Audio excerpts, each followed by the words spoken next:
안녕하세요. 크랩터튜브입니다. 이번 시간에는 일본 금리 인상이 거의 기정사실화되고 있습니다. 엔케리 트레이드 청산 공포 얼마나 갈까요?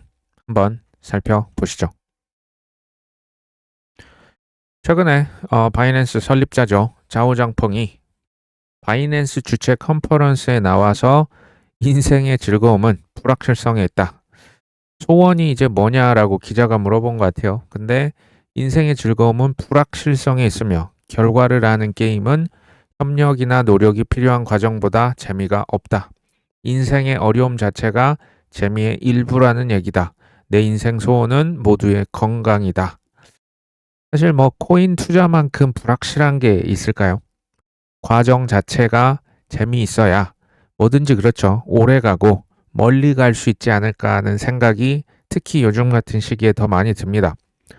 반대로 얘기 드려볼까요? 과정이 아니고 결과만 쫓는 투자는 어떨까요?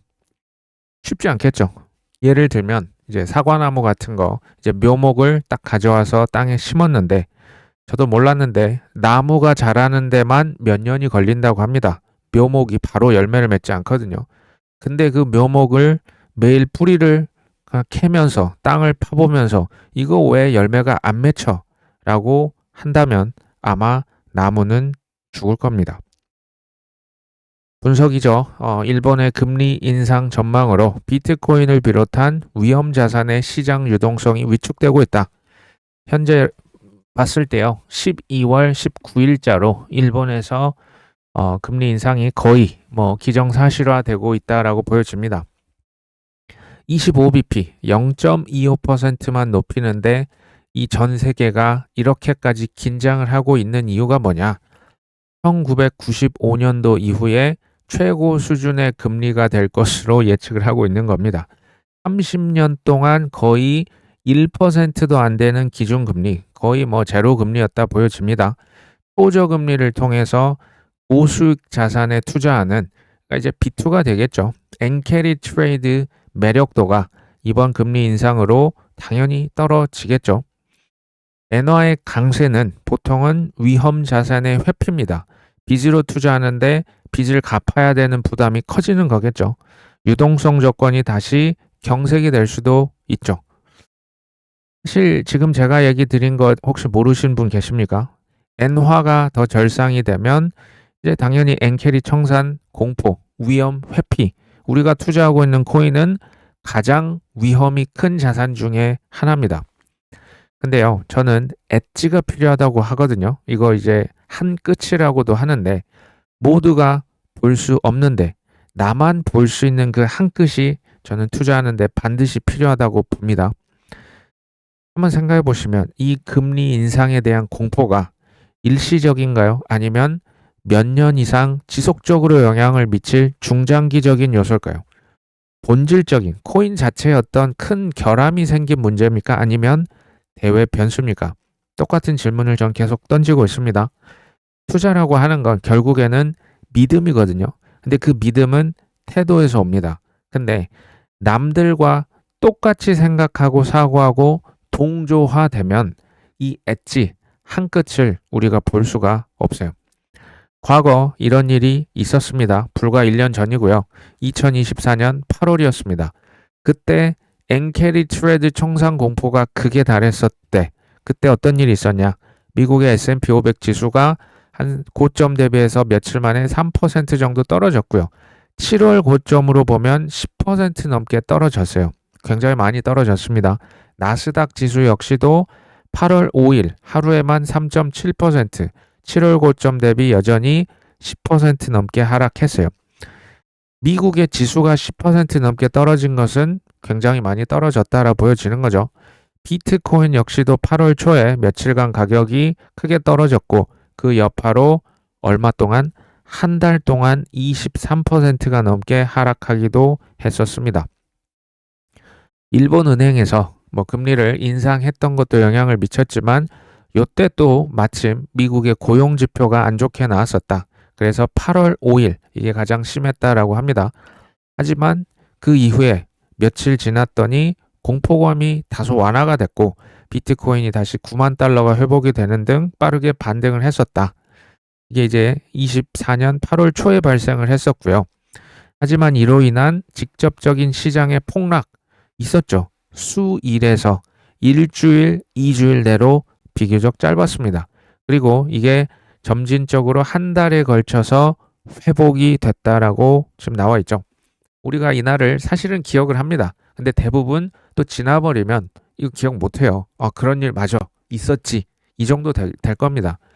제 개인적으로 느끼기에 엔캐리 트레드 청산의 공포는 지금보다 작년 8월 달이 훨씬 더 컸다라고 생각이 됩니다. 이번에 일본의 금리 인상에 대한 어떤 그 또 조정이 있겠죠. 시장이 많이 떨어질 수도 있고요. 지금도 사실 그 과정이 아닌가라는 생각이 들어요. 그리고 회복이 되는데 뭐 일주일지, 2주일지 혹은 한 달, 2달이 걸릴지 모르겠지만 기다리면 나아지지 않을까라는 생각을 해봤습니다. 케빈 오리얼이라고 하는 사람은 캐나다 영만 장자입니다. 대부분의 알트코인은 사라질 것이다. 비트코인과 이더리움만 생존을 할 것이다. 라고 얘기를 했고요. 그 밑에는 조금 뭐 대비되는 것이 될 수도 있습니다. 그레이스케일에서는 수이라고 하는 알트코인 ETF를 신고서를 제출했습니다. 그레이스케일은 우리가 그렇게 무시할 수 있는 그런 기업은 아니라고 얘기를 드리고 있습니다. 코인이요, 사실은 우리의 믿음과 각자의 태도에 의해서 결정이 됩니다. 근데 사람마다 믿음이 다르고 태도가 다를 수가 있어요. 그러면 사실은 코인에 대한 선호도도 저는 다 다른 게 정상이라고 봅니다. 어떤 분들은 비트 맥시가 있고요. 어떤 분들은 이더리움 맥시도 드물지만 있습니다. XRP 리플이 최고다라고 하시는 분도 있고요. 레이어 1 위주로 투자하시는 분도 있고, 저같이 미국의 ETF가 이미 신청이 들어가 있는 코인들은 그래도 나쁘지 않다라고 보는 부류도 있습니다. 문제는 이제 남의 의견을 이제 뭐 죄악시해서 그냥 뭐 없애버린다, 내가 최고다, 이런 게 문제가 되겠죠. 전 다양성 자체는 굉장히 좋다라고 봅니다.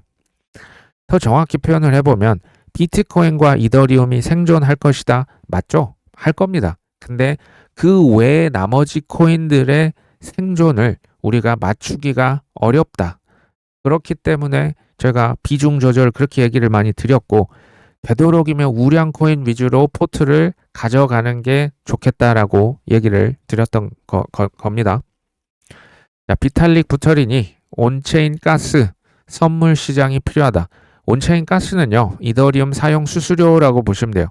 현재는 이 수수료가 굉장히 낮지만 향후 2년 동안 어떻게 변할지 예측이 쉽지 않다.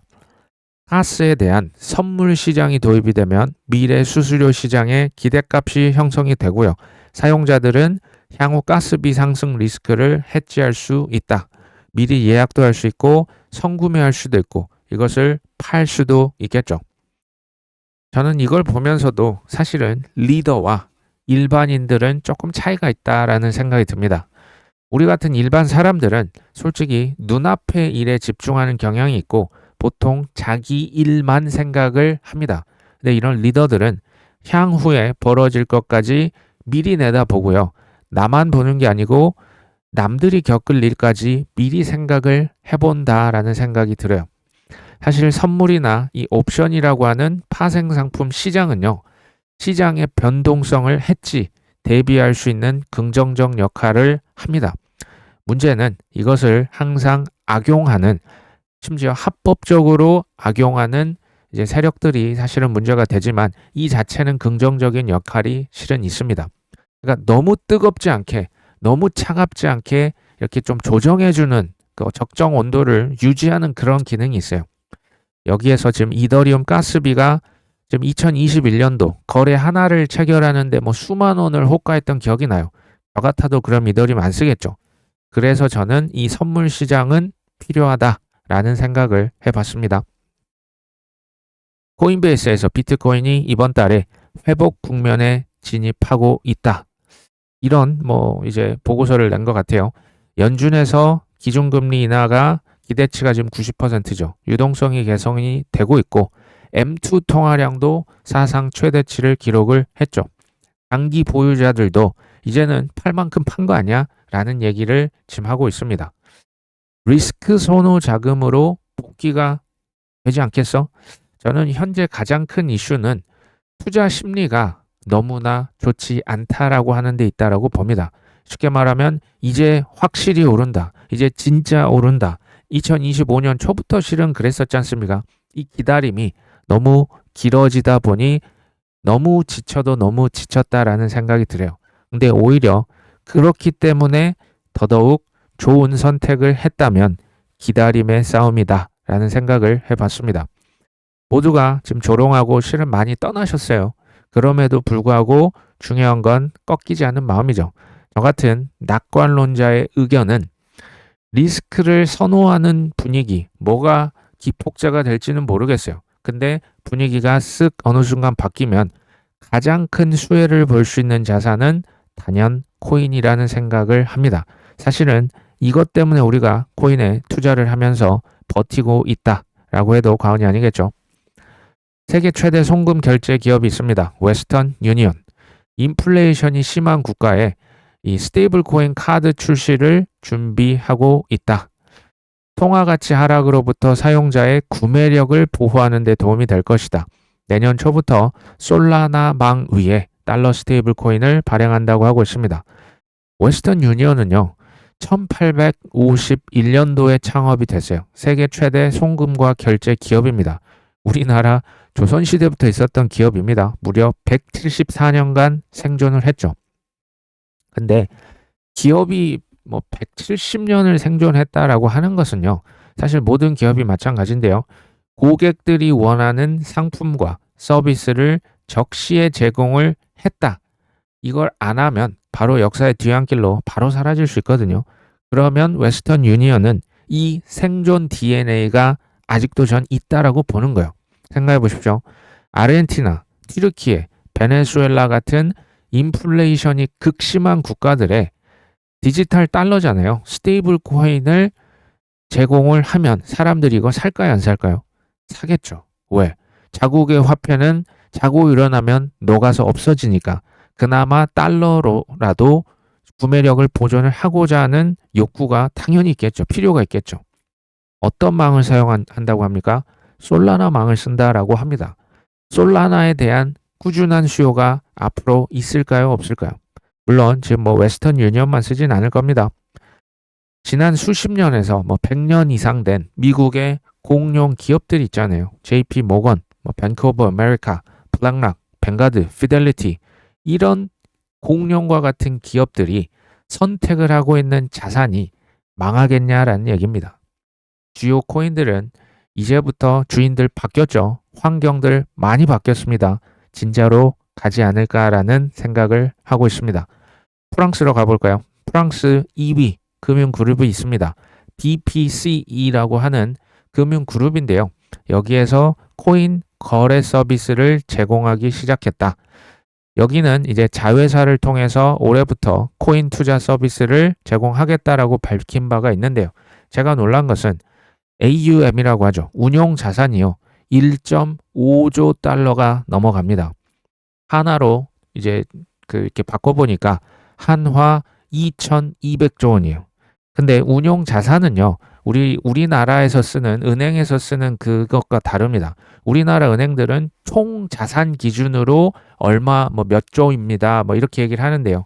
지금 여기에서는 부동산 빼고 실제로 운용하는 자금만 2,200조가 지금 넘어갑니다.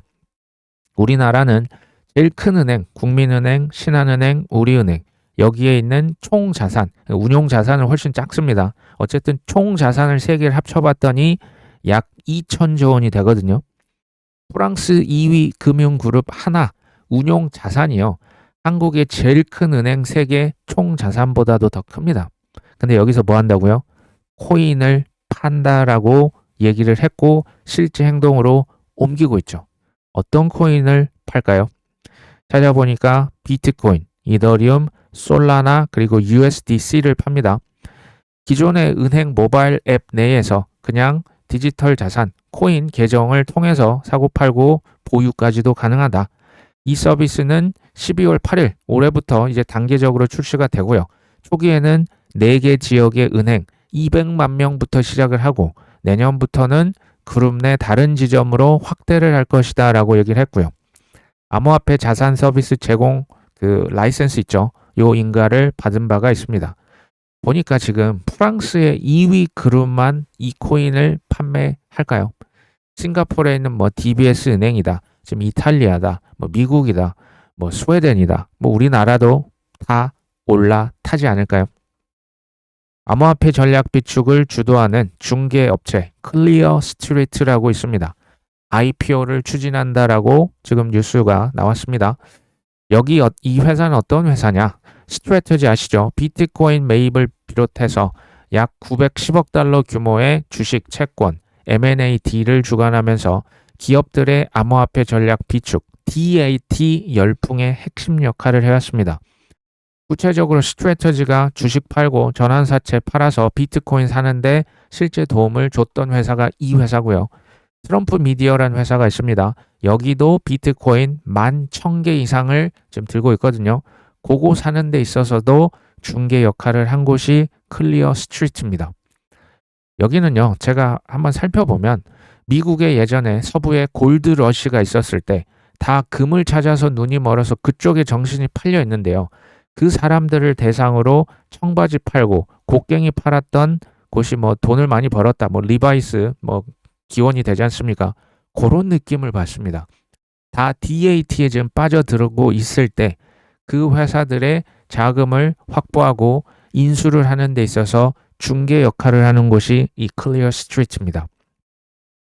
여기에서 20억 달러면요. 우리 하나로 거의 3조 원에 가까운 엄청나게 큰 돈입니다. IPO를 추진한다라고 하는 것은 DAT 열풍을 계속 준비를 하고 있는 것이 아닐까요? 자금 받아서 더 열심히 하지 않을까라는 생각도 듭니다.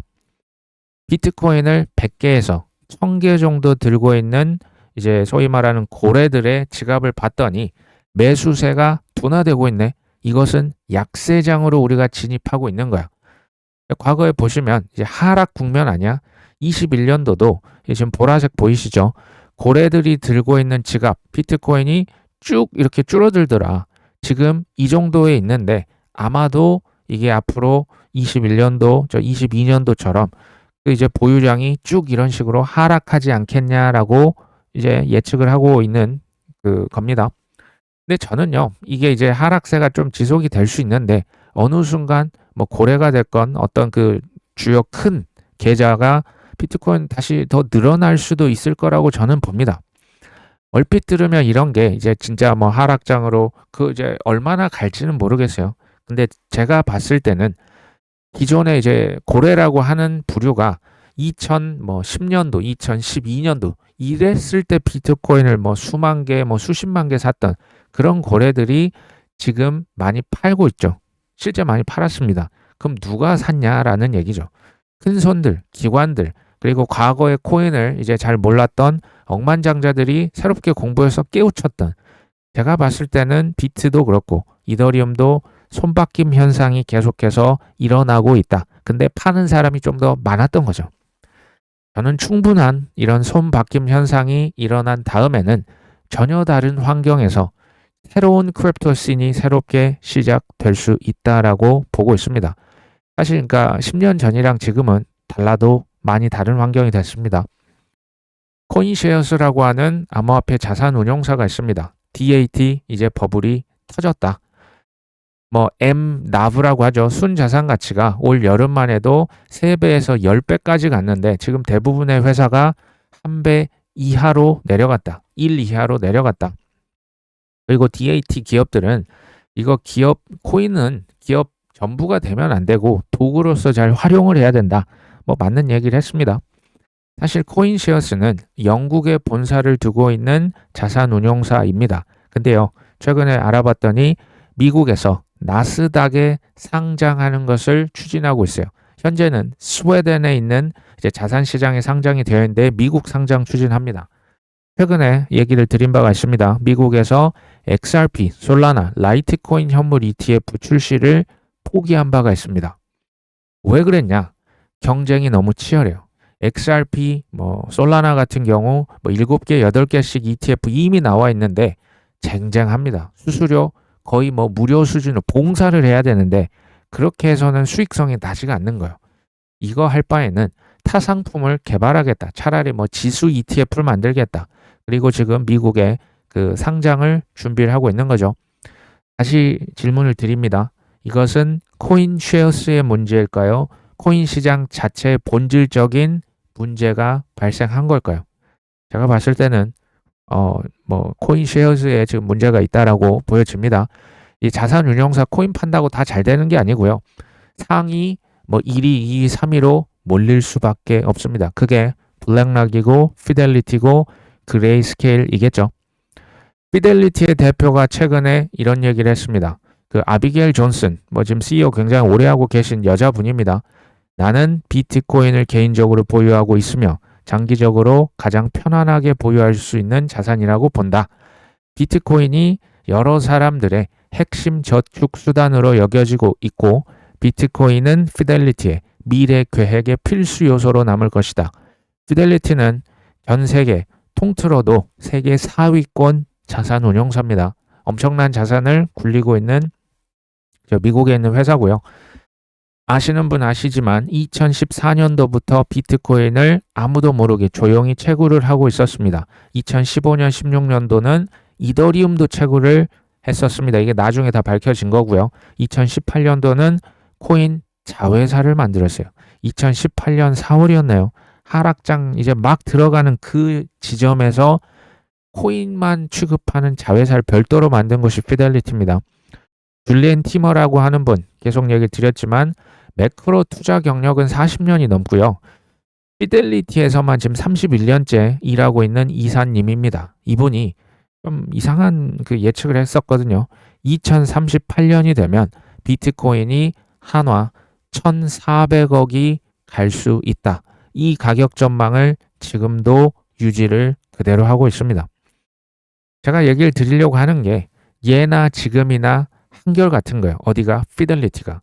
그 회사의 대표 예나 지금이나 이 아비게일 존슨이 맞습니다. 이 사람이 비트코인을 예전부터 뭐 얼마나 산지 모르겠어요. 근데 지금까지 오랫동안 보유를 하고 있는 것은 당연한 거죠. 이분의 믿음이나 이분의 가치관이 뭐 이제 딱 맞아 떨어지는 거겠죠. 저는 우량 코인이라고 하는 건요.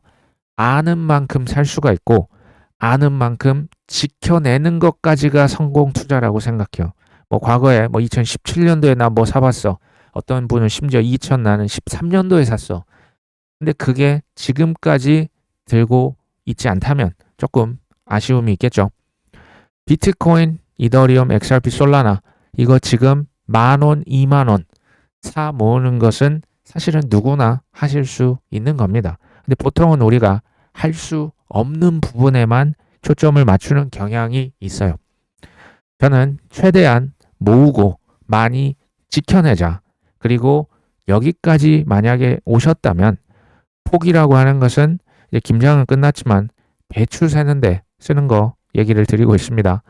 과정이 험난하실수록 저는 마지막에 있는 결실은 훨씬 더 달콤하지 않을까라는 생각이 듭니다. 오늘 방송 여기까지 합니다. 끝까지 시청해 주셔서 감사합니다.